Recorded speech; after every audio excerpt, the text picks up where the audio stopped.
Hi there, this is Toby. I'm just sending a video to show you how to sharpen a chainsaw chain.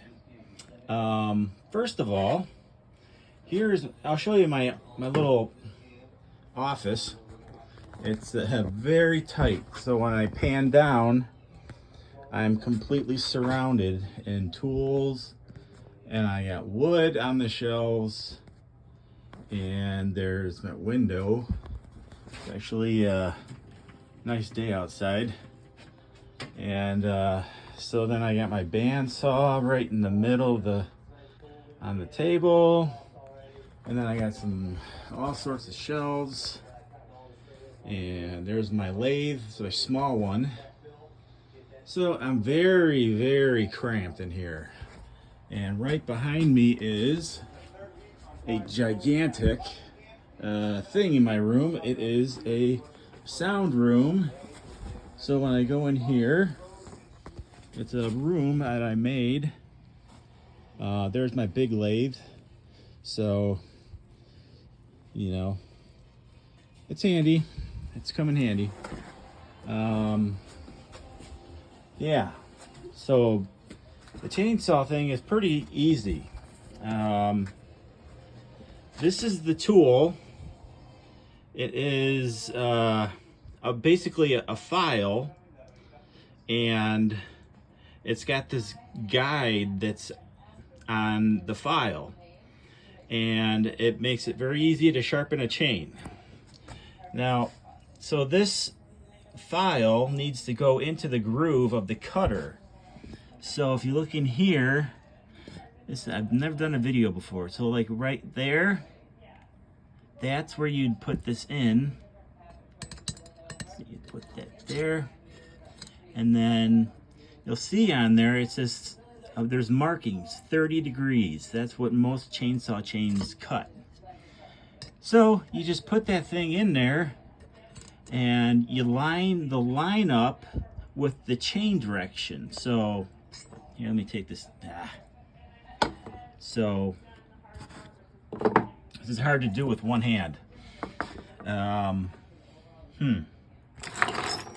So, okay, so this thing needs to line up with the direction. See how it's lined up with the chain? That's the angle that you need to have this at. So see, there, so you want it like that.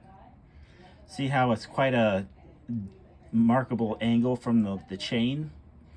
So when you put the file into the groove, all you do is go, well, I didn't have my chainsaw in here, so I just put a chain up there. But basically all you do is when you get the right angle straight, you just do like 4 times. So 1, 2, and I think actually 2 is, so you go twice back and forth. I think that's all I do. And these tools this thing is like $5 at Menards, and they're by the chainsaw chains. So there's some chains have different file things, but it doesn't take long. Once you do one angle, doing the chains going this angle, then you gotta get the other teeth. So then you turn the chainsaw thing around so that the 30 degrees is lined up with the chain, and then you just go back and forth. Just put some pressure, you'll hear it grind the teeth. It'll go shh, shh, shh, shh. So that's when you know, that's all you really need. It's sharp as brand new.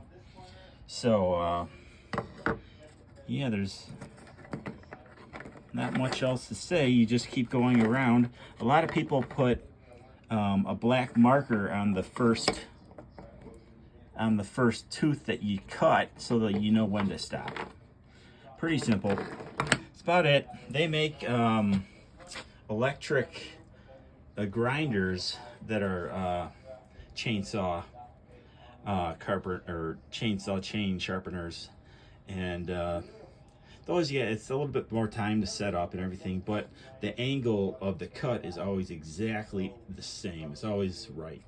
Because if you slightly vary the you know, if you have one side of the chain sharpened different than the other teeth, the chainsaw will cut on a curve. When you go down the log, it'll slightly start to sway, or you know, start to go off in the compared to a straight direction. So that's, I'm just gonna keep it simple and short. But yeah, I mean, I got all my tools down there. I got tools up there. So there's no way I could have a table saw in here, which I'm so glad I can do now. So yeah, so this is where I do my pens. So I see my current setup. See, I got a pen working right here. I put a stripe in that, and this one's gonna be next. And you can see it's the same as that. That's what it used to look like. And then this one's gonna look really neat. So it's a new different design that I'm working on. So, well, I'm gonna send this to Art and Dad, and love you both, and have a good day.